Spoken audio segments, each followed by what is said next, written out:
গতকাল 8টার সময় 1.5 থেকে 2 কিলোমিটার দূরে গাড়ি সারিবদ্ধভাবে রাখিয়া সারা রাত জাগিয়া সারা রাত তবিষ্যা করিয়া আজকে এইমাত্র 4 লিটার তেল পাইলাম। গতকাল রাত 10টার সময় আমি তেল নিতে আসছি।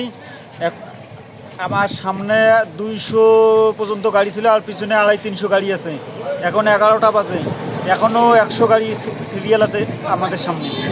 সকাল 8টায় আমরা ঘুম থেকে উঠে এসে রাস্তার গাড়ি সিরিয়াল লাইন দিছি। 2 কিলোমিটার লাইন হয়ে আছে, এই সিরিয়াল ঠেকিয়ে তেল পাবো কিনা সন্দেহ। প্রায় 11টা, আমি 5:30টায় লাইনে দাঁড়াইছি পেট্রোল নেওয়ার জন্য। এখন পর্যন্ত আমার সামনে 250টা গাড়ি আছে, পিছনে প্রায় 175টা 76টার মতন গাড়ি আছে।